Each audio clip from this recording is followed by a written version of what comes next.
Before the Rings of Power, there were the Silmarils. Before Sauron, there was his master Morgoth. Before Aragorn and Arwen, there was Beren and Luthien. Join us as we explore Tolkien and all the ages of Middle-earth with your hosts from theonering.com, Jonathan Watson and Michael Grumbine. So, for the last 3 months, we've been doing something unfinished. Tolkien's story of Aldarion and Erendis, the Mariner's wife. And so we thought we'd continue in something unfinished, which is going through our entire list of changes to the Lord of the Rings films that Peter Jackson made, which we haven't done in a few months now, but it's a nice change of pace from diving deep into the words. It is, although I thought you were going to reference the fact that we decided to do something that we're definitely finished with, which was our April 1st video. Oh, that was fun. Oh man, if you guys we got a lot of engagement on the YouTubes. That was so awesome. So many people had no idea. Like, we look at the comments. There were tons of people like, I thought you were serious for a little while until I realized I needed. Like, what? Yeah, we even lost a couple of YouTube subscribers because they were so mad at us for things that we don't believe. But man, I think most of the comments were, I can't believe you kept a straight face for that long into the video. It was which we did a pretty good job all the way until the nacho cheese and Cheetos references. Then it was all downhill from there. Galadriel covered with nacho cheese dust is not something to be taken seriously. And we were trying so hard. We tried. All right. Well, seriously, we are going to get into 2 more changes in Peter Jackson's Lord of the Rings films. This time we're concentrating on Orthanc, meaning the changes that Peter Jackson made to how Gandalf visits Orthanc. In the films, it happens in real time. He gets there. In the films, it happens right after Frodo and Sam see the elves in the extended edition. Yeah, and in the books, it happens as a flashback in the Council of Elrond. So 2 completely different things. So at this point, like, once we just are questioning, okay, I'm going to get into it later. Okay, I'm starting to explain the whole point, but no, we're going to get into that in just a bit.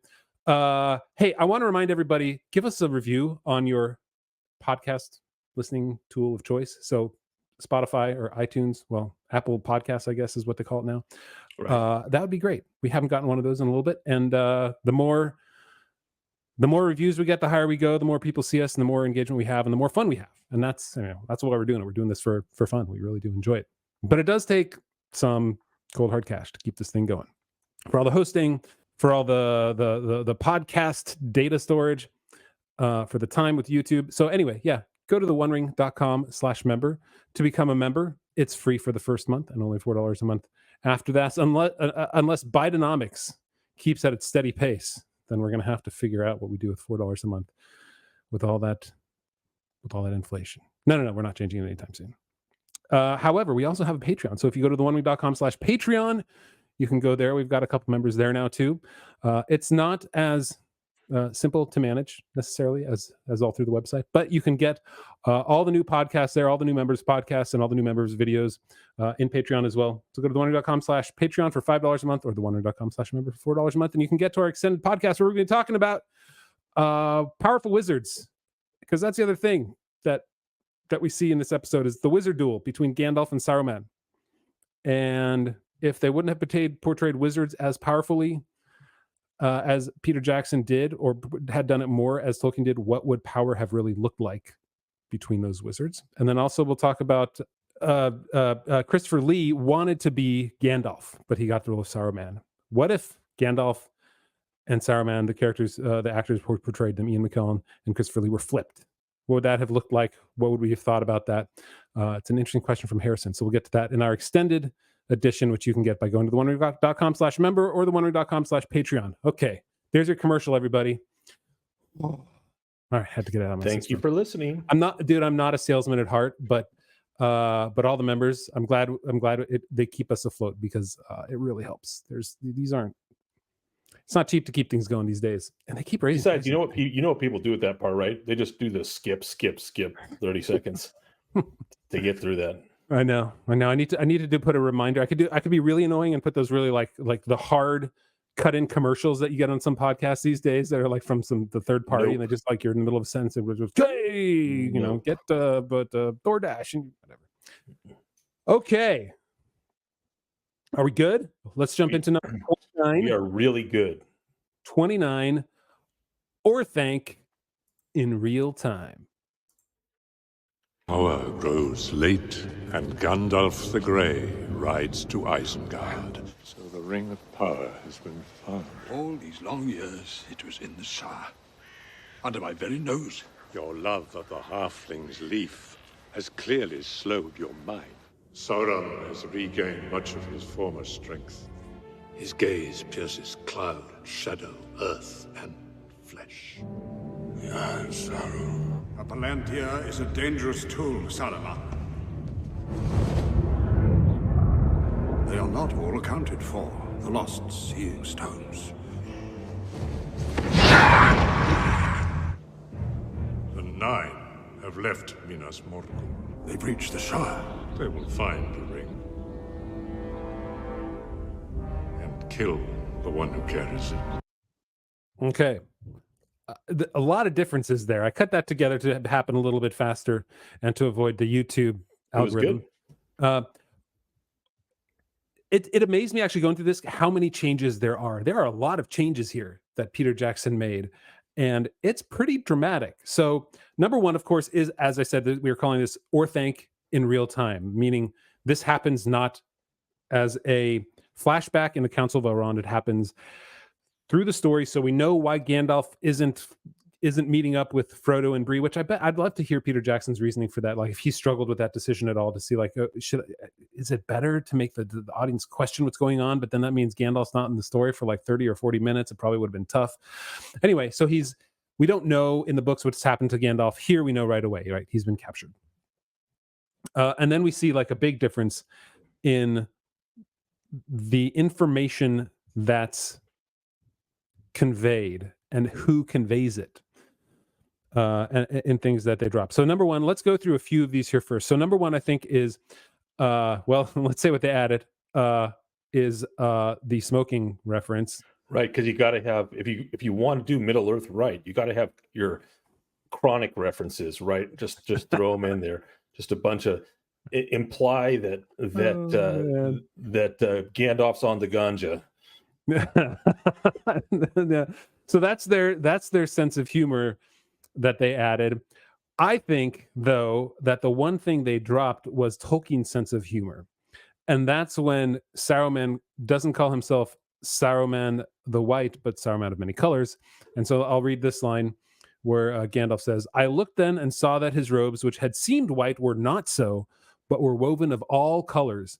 And if he moved, they shimmered and changed hue so that the eye was bewildered.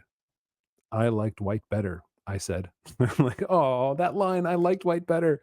I thought that's a great line of humor. So they just completely dropped that. So in the whole, and this means that in the entire film, the trilogy, we don't get, Saruman's still Saruman the White, not Saruman of Many Colors. Yeah, so they got rid of that. Yep. It's fascinating to me. Like, why did they drop the Saruman, the Many Colors? I think I know, actually. I think I can take a hazard a guess, and that is that we don't know of him as Saruman the White before this point. It isn't as if we've referenced him, and so that there can be a change. Whereas in the books, it is mentioned on a number of occasions, actually, when Gandalf's talking, that he was Saruman the White. And he makes a point in his speeches in the book, in the Council of Elrond, when he's recounting what happened, to talk about each wizard's color when he says their name. So he says, there's Saruman sneering about Gandalf the Grey, and Radagast the Brown, and of course, as you didn't mention this, but Radagast completely out. Oh yeah, and we talked about that in a previous change too. But yeah, right. There's no Radagast is the one that tells Gandalf the Nine have come to the Shire, and that's another change. There's a lot of little details they left out. So they left out the fact that the doors are shut behind Gandalf as he enters the Ring of Isengard, and that fear enters him at that point. Gandalf even says so. They left out the fact that Saruman is waiting for him on the steps. Instead, they have them doing this pleasant walk together in the woods, in the orchards or something. Yeah. So they have differences. And of course, as you mentioned, the Palantir. Yeah, that was a big change. Not only the Palantir, but the eye of Sauron in the Palantir, which Right. is even Right. more. Gandalf isn't aware, or at least it's pretty likely he seems unaware that Saruman had a Palantir, given his reaction in the book when Pippin comes carrying it back up the steps in the Two Towers. That's right. And Gandalf covers it up, and then later on Gandalf says, we would have searched Isengard if we had and found few treasures as valuable as what Grima threw at us. And so, it's pretty clear that Gandalf wasn't aware of the Palantir beforehand. So this is a complete ad by Peter Jackson. I will say the Palantir looks awesome. I always love the look of the Palantir. It's fantastic. Like the way that it just moves. There's a little bit of that cloudy movement inside of it, and Right. And it's a dark stone, which is Tolkien accurate. He talks about it as a dark stone. Yeah. And then the other thing that I think is more egregious in the sense is that they strip Saruman of his power in this. Well, we'll get into the Wizard Duel in the next change, but the power of his words. And so how Saruman's trying to convince Gandalf, and I'm not going to read everything in there. You can go to the Council of Elrond and read that. But he has paragraphs where he's trying to convince Gandalf to join him so that they will eventually get the One Ring, supersede Sauron, and dominate Middle-earth themselves. And Gandalf's response after this whole long diatribe by Saruman is, I have heard speeches of this kind before, but only in the mouths of emissaries sent from Mordor to deceive the ignorant. I cannot think that you brought me so far only to weary my ears. And so even here, we see that Saruman's power, which is of his words, of his convincing people, that's what he did to Theoden, right? That's how he didn't like cast a magic spell. And at least it's not as dramatic as Jackson makes it in the books with long fingernails, long scraggly hair, and cloudy eyes. But he has a power over Theoden, and it's the power of his words, and that's what Saruman is doing here with Gandalf too. He's trying to sway him with the power of his words, but Gandalf again has that same response that he has later, essentially in the Two Towers, of like it's not going to work on me. Right. Now what's interesting to me about that, Jonathan, is that it took me a few read-throughs before I realized that when I was younger, the difference between the two, because if you read the part about when Gandalf tells what happened in Saruman's speech, he doesn't mention the power of Saruman's voice or anything like that. He just relays what Saruman says, and then he relays his own response, which is dismissive of what Saruman says. And so I agree with you that would have been very interesting, because Saruman would have been exerting his power, trying to convince Gandalf with his voice. Totally would have been the case, just like he tries again with Theoden and the others after the Battle of Helm's Deep. But Tolkien does not make that clear in the books at the Council of Elrond that Saruman has that power. He just doesn't talk about it. No, you're right. He doesn't. You're right. That's true. It's kind of a small hint. So, but my favorite line from that was left out, which I thought was unfortunate, because the delivery, I'm imagining the delivery by Christopher Lee of this line and Ian McKellen of these lines, it would be fantastic. So you had said, I like white better. I said, that's Gandalf speaking. White, he sneered. It serves as a beginning. White cloth may be dyed. The white page can be overwritten, and white light can be broken. In which case, it is no longer white, said I. And he that breaks a thing to find out what it is has left the path of wisdom. So I love that line. He who breaks a thing to find out what it is has left the path of wisdom. And also another of those humorous points, like Gandalf has kind of hobbitry, like he's hanging around hobbits a lot, not smoking their weed because they don't have that kind of weed, but he hangs around hobbits and he gets the hobbit sense of humor. And when he says, I like white better, and also when he says, in which case it is no longer white, these are, I believe, examples of this kind of simple humor, which is meant to sort of take down arrogant statements, which is I think Gandalf's role here. So anyway, lots of differences. Lots of minor. We could have gone through each one separately, but decided, nah. Did Peter Jackson put that line in? I'm trying to remember that he that breaks the thing has left the path of wisdom. Was that in the I films? didn't think so. I don't think so. Maybe Because I always think to the great lines where he repurposes them in other places in the films. So whenever we come across one like that, I'm like, but didn't he try to use that? Did he use that somewhere? Was that used somewhere? I don't remember right now. We could look it up because no doubt there are people yelling at us on the internet right now as they listen to this. Guys, we're more fans of the books than the movies, so we know the books better. But than the movies. I'm sure he didn't say it in that part, like in No. that place. He didn't say it because he didn't bring up the whole multicolored. He didn't bring up transgender Saruman versus white Saruman the White. So, wait, what did you just say? Nothing. What I said that? nothing. Trans Wizard? What was that? That's right. Trans Wizard. All right. Okay. Well, that brings us. Maybe Saruman of the many colors would have been too much on the nose for the 21st century. It was early enough in the 21st century. I don't think people would have thought too much of it. Now, if it would have been Rainbow Sauron, they would have like had stripes down his cloak with multiple. Anyway, right. we won't get into that. Okay. Ian McKellen could have played that part pretty well, from what I hear. Oh my goodness, that we will bring up in our extended edition to the podcast. That. Go to thewandering.com/member to become a member and hear our discussion about Saruman of many colors as portrayed by Gandalf. Ian McKellen. Yep. Oh, yeah. All right. Is it time to answer our questions? As portrayed by Magneto. Okay, anyway. All right. We're going to go to our 3 questions. Number 1, is it lore friendly? This point of Orthanc in real time with all those other little changes too. We're including them all in this one thing. Is it lore friendly? Does it change the lore? This one's hard. So it changes a bunch of specifics that we mentioned, small things. Yeah. The biggest loss that it gives is the loss of the white versus the many colors. The fact that Saruman. Also, there was a cool line we didn't mention where Gandalf notices that Saruman has his own ring now. Obviously, it's not important enough to be on the level of the elven rings or the One Ring. But it's clearly also going to be a magical ring because Saruman is a crafter. He is the chosen of Aule, of the Valar, and so he has long been concerned with such things. So there were cool details that were left out.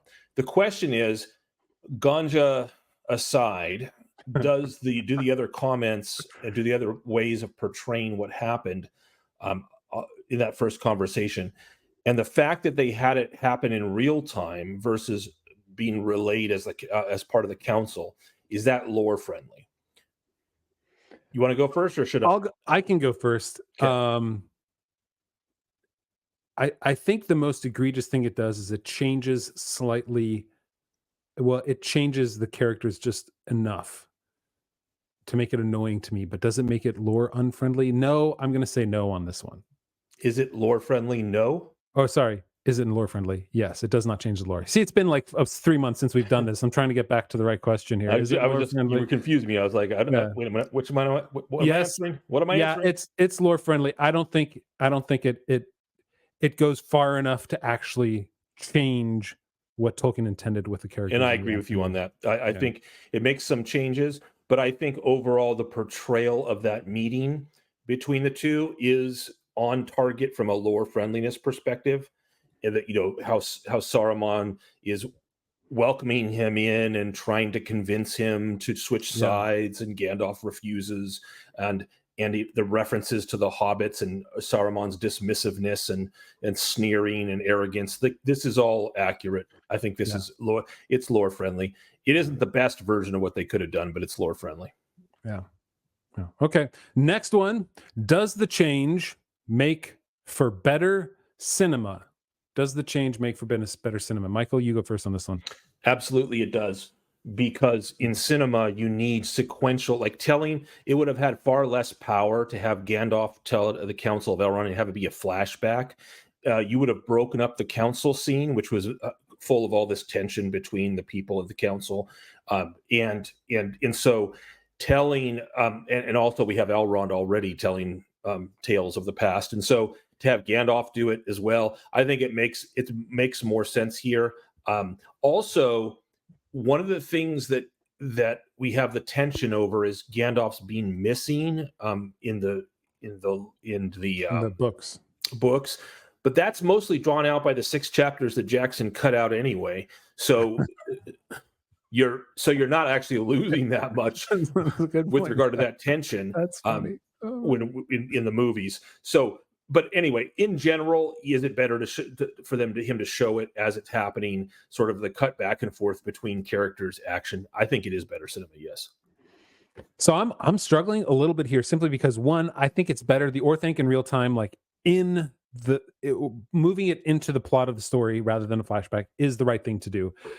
You can't do a ton of flashbacks unless I think it happens before the film actually started. I think that's the time when you use flashbacks. But some of those changes I don't find particularly like lore friendly, in the sense that Saruman is the one who knew that the 9 were coming into the Shire. He knew already because they had already come to him, right? They'd already visited him. Whereas in the film, it's Saruman. Sorry, it's Radagast that tells Gandalf in the books, and in the film, it's Saruman that tells him that they're in the Shire in there already. So I don't like the little things like that. But I guess I will say yes, because overall the change makes for better. You should just go no. Just go no. Just no. I know you don't think it. Well, I guess it's the problem with this kind of a change is this is actually like 8 or 9 little changes wrapped up into one change. And so some of them, it makes for better cinema. And like, for example, telling it in real time as it happens, I like that. Agreed. And since that's the title, that's why I went with that, with the yes. Yeah. But anyway, all right. Well, and because I don't think it is lore unfriendly, the changes they made, I'm not going to be so curmudgeonly, so negative that I'll say no on here. I'll stick with the yes. All right. Next question is how much, what were you going to say? Go ahead. How much do you like the change? How much do you like the change? You first. So a scale 1 to 5, so 3 is smack dab in the middle. I will say that it is the right decision to make this happen in the middle of the story. So I'm going to give it a 3.7. I think it was the right change, and it definitely hews closer to you. Like if they would have kept it that way, we would have been all like, but Gandalf was gone for a while, and why? Like it's weird to hear the whole flashback here in this. And when you listen to the flashback in a book, I think it makes it more interesting because you've experienced everything else and you've been in those characters for so long. Whereas here, you have to keep the story moving forward in a very brief way. And if you just sit for about 10 minutes talking about a flashback, that is a little odd in a film. So 3.7. Yeah. 3.5. Wow. It's all right. This is one of those cases where I think it did make for somewhat better cinema because of the nature of it, and it was lore friendly. But I still feel that there was a lot missing that they could have they could have included, even by telling Orthanc in real time. They could have also included some of the other details. So I'm not going to give it a very high mark in that regard. So you're also judging it on what it left out, not just on. I am. Yeah. It's what they could have done, since we're judging a whole bucket of changes, little changes in this one thing. Yeah.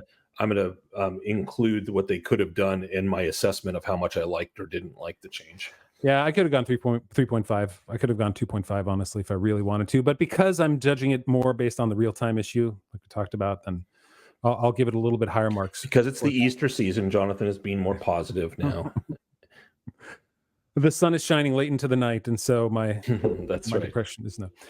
Okay, good. All right, guys, we are going to go to our next change. Change number 30, the Wizard Duel.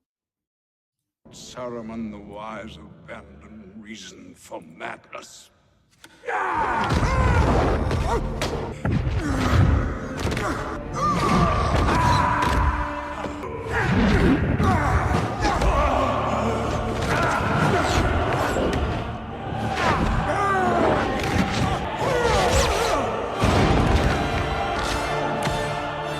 gave you the chance, but you had elected the way of pain!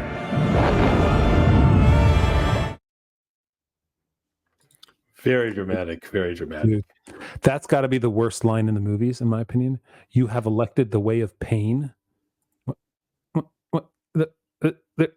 Nothing led up to that phrase. I hated it. Yeah, it's a stupid line.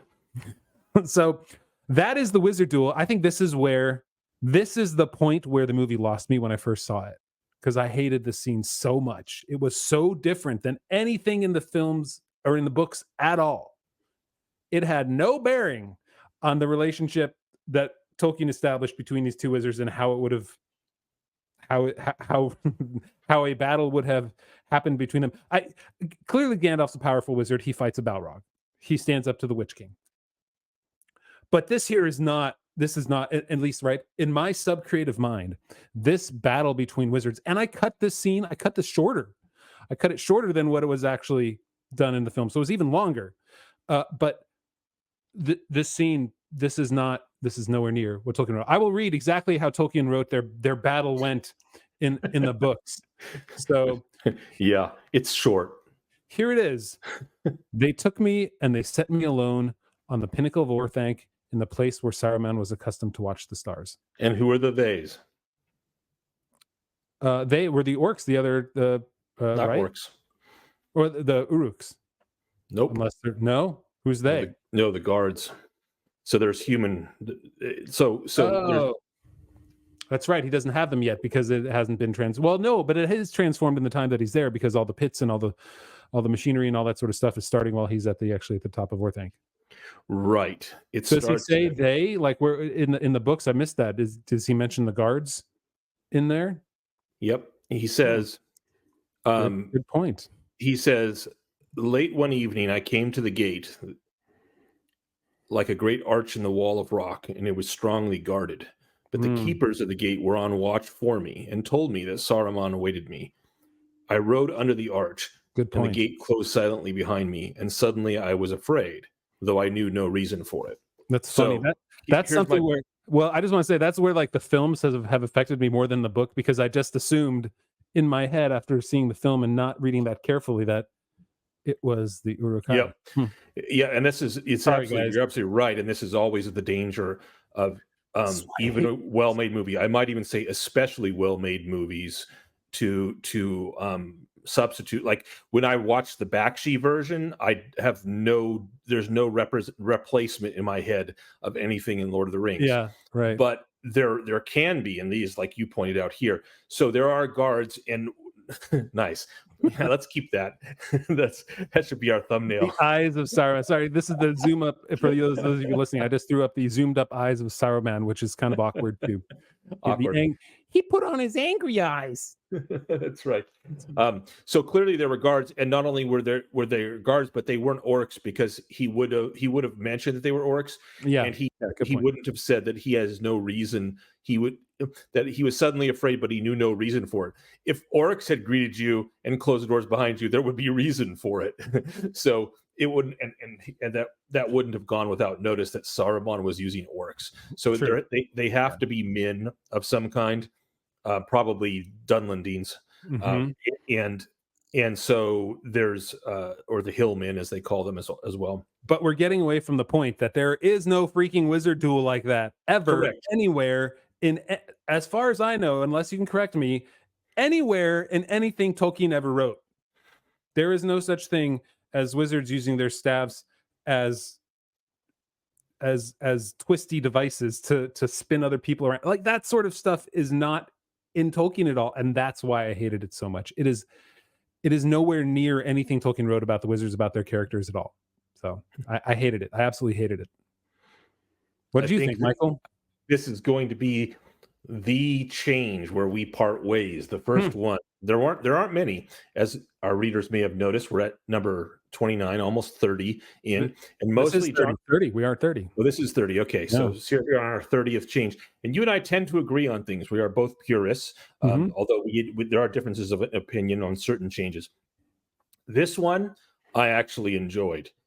I enjoyed it. I can't believe that. Yes, I know. I enjoyed it. Look at those eyes. How can you enjoy those eyes of Saruman? Enjoying this eyes stared at me right now. That's a little awkward. But the Wizard Duel itself was well, I have a lot to say about it. So let's get into the details. Let's get into the details. Okay, tell me what was like when you saw it the first time. What was your reaction? This is cool. This is So appropriate. let me tell you the bad parts of it. Bad part number one. Did this happen in Tolkien? No, not at all, not even close. So the fact that they invented something whole cloth is not a great start to a change. No doubt. However, there were plenty of whole cloth inventions, as I mentioned in the past, like Boromir's interaction with the hobbits and a variety of other scenes that just didn't happen at all. Yes. And in Tolkien's writing, but could have happened in the sense that they were not they were not inappropriate for Tolkien's world. In this particular case, we have here's why I liked it, because it was cinema, and because frankly, I know I'm about to get so much hate off of this comment. I'm going to say, frankly, Tolkien's telling of what happened at that moment was weak. So the fact that Gandalf would just be like, you can't convince me, so I guess I'll meekly go to the top of your tower, and there's no interaction whatsoever. It's almost like Tolkien ran out of juice in terms of his storytelling at that moment, because he had been so good about this great dialogue between Gandalf and Saruman and the attempt to corrupt Gandalf and Gandalf not being corrupted. And then it just like, and I guess I'll go to the top of your tower now and sit there until I die. I mean, it's so dumb. Well, okay, let me read the line that he said. It's so dumb. Did you just say that, Michael? It's so okay. Let me correct you here. Yep. Okay, so things that Tolkien does in this massive 3 books that I disagree with, and this is a small one. It's right. So one, it's a flashback, and he said they took me. Now they took me. You could have things born out of they took. You said like this is a scene they created out of whole cloth. However, the scene created out of whole cloth, they took me could encompass that scene, or it could encompass something different. Here's the problem with the scene is, yes, I don't mind them creating scenes that enhance the characters that Tolkien wrote. This here changes the characters that Tolkien wrote. Wizards in this here, they don't do battle like they do in Harry Potter. Right? And that's what this felt like. Their staffs are like these, like it's the negative and positive energy of the 2 staves makes Gandalf spin, and they get thrown up against the wall. And I probably would have been okay with it if they had just toned it down and not spent a full 2.5 minutes or however long, maybe it wasn't 2.5 minutes, it just felt forever to me. Of literally them throwing each other around. Right. Just and not even interestingly, like, oh, we're going to do this thing and it spins you around. Oh, we're going to pin you up against the wall. And then, oh, the thing, the him taking his staff, I was totally cool with. I think that was fine. I think that was appropriate. It's all the stuff that comes before that, where it's just a battle royale. It's like the WWE. It's just so physical, and it's not at all within the character. So here's the thing of these wizards. I don't disagree. I don't disagree that there were changes. There were aspects of the fight that I would have made different. But let me start with the basic premise, which is I like the fact that they had that Gandalf did not go meekly as he apparently did in the books. But as you point out, they could have battled, and then he was taken to the top of the tower. So it doesn't say they didn't battle. So Tolkien just ends the story there, or Gandalf ends the story. So I think that Gandalf would have opposed Saruman in that case, because he wouldn't have. I agree. And so in opposing, Gandalf opposes as a warrior opposes. He is in fact a warrior, as it's made clear so many times in the books. So they could have fought. And in fighting, how would they fight? One of the interesting things that I found about it, here's why, and this is going to sound a little odd because I'm about to say 2 things that are contradictory. I liked the fact that they weren't throwing around light beams, explosions, fireballs, things like that. They showed the magic to be like an extension of their will. Like they were using their staves to basically strike each other like swords. Like Saruman has cuts on his face. Okay, he at the end of this now, and so with their will is being used. The way I always took it as their will is being used through their stabs as if it was a physical blow, like pinning you up against a wall, striking you, flipping you. This is their will, but it's invisible, and a wizard has such an immense will that, and they used their staves for it, by the way. That's why Gandalf didn't want his staff taken and the Golden Hall when Hama was supposed to take his weapons. That's why he breaks Saruman's staff at the final confrontation between Gandalf and But Saruman. the staff, to be clear, the staff is not like a wand in Harry Potter. It's not. It's not. But it is it does in fact aid in the extension of their power. Okay. So now here's what's funny about that. Magic in Middle-earth is understated compared to magic in other things. It is. Many other things like Harry Potter or Dungeons and Dragons or things like that. So I appreciated that the magic there was understated up until he started spinning Gandalf on his head. That was stupid. That last scene, the line was stupid and the move was stupid. So I won't argue that. Okay, but wait. Not only that, the yell that we just saw right there. All right, look. Yeah, like really? That's what Saruman does. He yells in anger? Actually, I'll go toe to toe with you on that. In battle, it is actually very human and normal to yell as they're not humans. They're Maiar.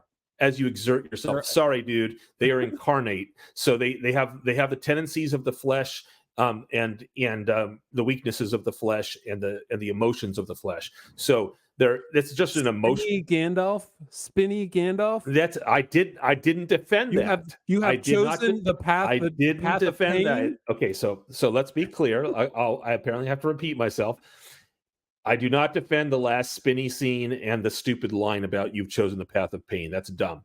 But the wizard duel itself, which nowhere appears in Lord of the Rings, I think was an appropriate extension of wizardly power and magic using their staves. Okay. Using invisible force and not blasting. Funnily enough, here's what's funny: Gandalf in Tolkien's work actually throws fireballs.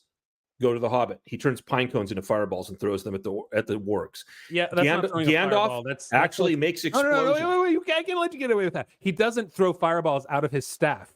Right? No, he doesn't, and he doesn't here either. He uses a physical thing. He uses a physical thing. But there's more. He calls down lightning on Weathertop. He uses explosions, blinding flash and explosions with the Goblin King, killing the Goblin King. There's an explosion of power as when he seals the door against the Balrog, and he uses a word of command, it blows not just the door but Gandalf and collapses the whole room on the Balrog, which never happens in the movies. I get that. My point is that the magic can be flashy and impressive. And what I liked here was that it was Peter Jackson understating magic. He was presenting a view of a duel essentially with invisible swords. No, he's not understating it. There's no understatement here. It is an overstatement by a huge degree. Throwing fireballs. Like, because it lasted so long and they're throwing each other around like rag dolls. There is no under in that understatement. Okay. I'm talking about versus blowing things up, calling down lightning, and throwing fireballs. Okay, dude. But if you're talking about understating, like he's dramatically overstating what's less pyrotechnic. Let's put there is the only. I would say that wizardly power, like he's not using it to battle other people. Even in like when he battles the Gandalf, he's not using his wizardly power to battle the Gandalf. He says, I hewed at him and then he ran into the caves. He doesn't say like I blasted him with my magical mind power from my staff. He said I hewed at him with a sword and he's fighting a magical being. Wouldn't he try something like that at that point? And so we don't have any other place where he's using it as a fighting mechanism. Like his staff against another person is not used as a weapon. And here, this whole weapon, I'm throwing my staff around and it's throwing you around and you get blasted around. Well, he actually holds Legolas, Gimli, and Aragorn immobile with an extension of his will when he comes back as Gandalf the White. Right, that's true. That's true. But the whole battle idea, there is no precedence for that anywhere else. All I'm saying is this is not. I like the fact that they didn't go into the Harry Potter fireball throwing wizards, and that it was basically a sword duel with invisible swords, and hands. It was not basically a sword duel. No. He's holding him up against the wall with his staff and then spins him around on his head. That's not a sword duel. Okay, telekinesis. They're using Telekinesis duel, yes. But not a sword. I mean, the equivalent. But what is telekinesis? It's exerting force with your mind. So that's all it is. My thing is like I said, I would have been okay had it been toned down, but the way he made it so physical and so over the top, Yeah. and it came across as something out of character for both of those characters. Okay, so I think we've laid out our points. I need to argue with you more. Maybe I'm just going to take the other side next time. All right, okay. let's do this. All right, let's give our ratings. Number 1, guys, is it lore friendly? All right, I think it's clearly that's a big double no. Oops, it counts for it's a no with an exclamation point. There we go. I cannot give it 2. It is not lore friendly at all. Gandalf doesn't fight Saruman. He doesn't fight and get spun around on his head and get thrown up against the wall. And it was so physically slapstick that I hated it. And the movie lost me from this point. Like I said, this is the point that which is the movie very lost clear. me. We have now found the point at which every avalanche starts with a stone. Gosh, that's and right. We found the stone that created the avalanche in Jonathan's mind. Yeah, and then after this, we got Arwen at the ford, and we got like, oh my gosh, it was all going downhill from there. Where's Glorfindel? Okay, so no, it is not lore friendly. I agree with you on that. Oh, all right. Well, that's good. But in other words, the reason I have to say no, yours is more like a no question mark. Mine is a no. It's not lore friendly. It's not lore friendly for 2 reasons. It didn't actually happen in the book, and the type of magic that they used was not a type of magic that Tolkien describes very much, if at all. Right. The only time I could draw a parallel is the holding of with his mind of the 3 warriors when Gandalf the White appears again for the first time. But that's weak. So the type of magic, but I found the type of magic to be different from our usual Harry Potter crap, that different enough and a little bit understated. Now, what they did with the spinning and all, that's not understated, but the use of invisible force as from your will, I like that. But nevertheless, it doesn't change the fact that it's not lore friendly in that regard. Agreed. All right, move on. Does the change make for better cinema? Hell yeah. It absolutely does. It's great cinema. No, it's not. I thought it was slapstick. I thought it was the spinny thing at the end was unfortunate, but the rest of the battle was great cinema. Here's the thing. I'm not even saying it's bad cinema because it's not Tolkien. I think it was dumb. It was done in a very poor way. Yep. Agree to disagree. Throwing Gandalf up against the wall and then like just walking around. Agree. I think that's cool. I think throwing people up against the wall with the power of your mind is cool. I thought it was cool in Return of the Jedi, and I thought it was cool there. Okay. The coolest part of the whole scene was this part right here, and I'll show it again, which is him grabbing his staff. That framed and the way that he grabs it and holds it right there. It looked great, and I think that was really appropriate for how he did it. Like I like that. So this is a battle. This is a telekinetic battle between wizards. But anyway, how does he get his staff back? I don't remember. Does he get it back in the books? He does. In the movies, doesn't he? Like, he still has it. Actually, that's a great point. I just realized that. Like, how does he get his staff back? Saruman wouldn't have given it to him. So Goyir hovers by the window. He jumps in, pulls it out. Goyir knocks politely on the front door. Excuse me. How'd you get your staff back? Now I gotta. We should make that a change. Why did he get his staff back? He kind of feels it's not a change because actually it would be. Well, no, because Gandalf doesn't say he took it away from him, so he would have still had it. No. All right. No, it does not make for better cinema. I'm glad that you agree with me on this one. I do not agree with you. It makes for much better cinema. How much do you like the change? Go for it, Jonathan. Yeah, there's the lowest possible. This is one of the ones because this was the point at which it ruined the movie for me, and I'm like, this is nothing like what I read. You have answered consistently with the rest of your discussion about this. How much do I like to change? I like it. I think it was a fun Wizards battle, and it was Gandalf would have fought Saruman, and I liked the telekinetic battle between wizards. So via stabs. So I liked it. It wasn't the best because of the stupidity at the end, but I liked it. 4.4. What the crap? Exactly. 4.4. Yep, I liked it. I thought it was fun, and it was. Am I gonna have to find another person to do this podcast with, or at least to like come on the side? No, like, all right, you continue with this one. I got to start a whole nother one. I feel tainted now. That's right. But I thought you were Protestant. You don't believe in mortal sins. This is not mortal. Yeah. I'm Protestant. Right. I can decide whatever I want in my own denomination, right? This may be the only one that we disagree so much on, but we do disagree. There might be others on this. I like that's interesting. Like, so this was so Lord of the Rings was the book that introduced me to fantasy. I had not read any fantasy books other than maybe did I read The Lion of the Witch and the Wardrobe. That might have been the closest thing at this point, but which is to call that a fantasy book is not. I don't feel like it's the same thing. This was the book that introduced me to fantasy, and so everything, my foundation of what I understood these classes of characters to be was grown out of this. And I feel like other people who had more experience in that probably found this type of change more appealing than I did. Because for me, it was about what Tolkien wrote. That is me. Like, I read so much fantasy and so much sci-fi that one of the things that I always found mysterious was what Tolkien was deliberately coy about it because he hadn't fully developed what magic was and wasn't. He liked that air of mystery, as we pointed out from the On Fairy Stories, that there should be this mystery with magic. And so anyway, I find telekinetic battles to be interesting and much more interesting than blowing things up and calling lightning down. I agree. And I was one of our users, I don't know, on our Discord channel, one of our members, thornery.com/member, MACIEJ. How do you pronounce that? That's got to be like Eastern European. MACIEJ. Yeah, that sounds. So is he a new one?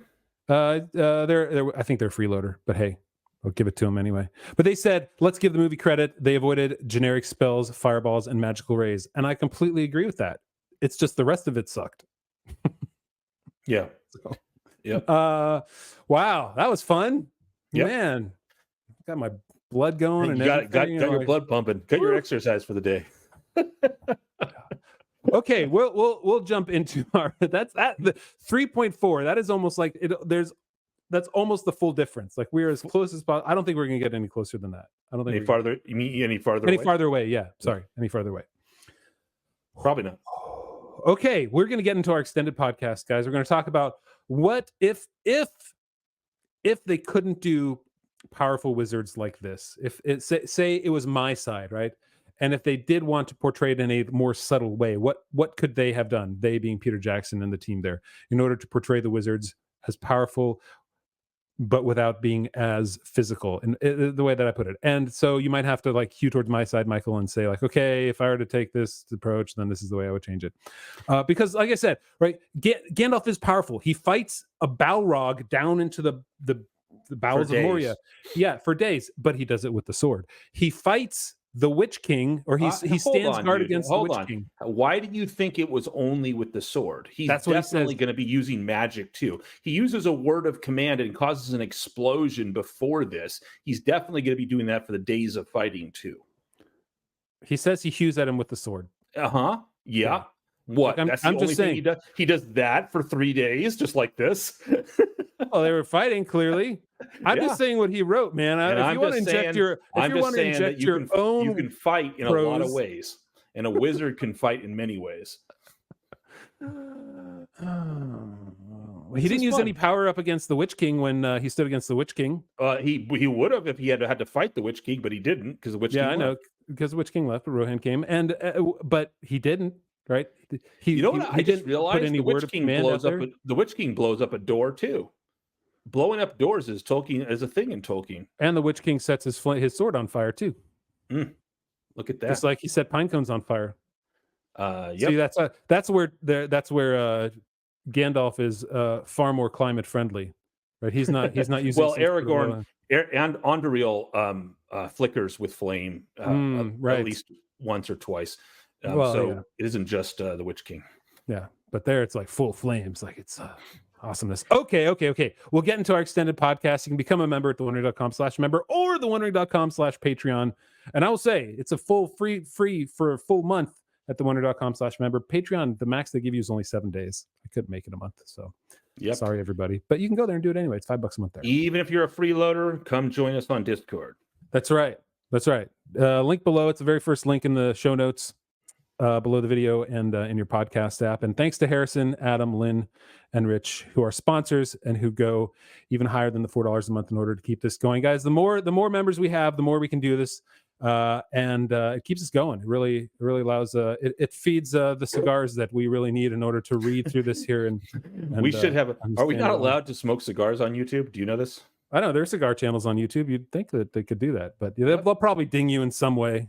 They find every single way to. We should do it anyway. Yeah, take our first ding from cigars. Yeah, I think that would be cool. All righty, freeloaders, we're leaving you behind. Bye, freeloaders.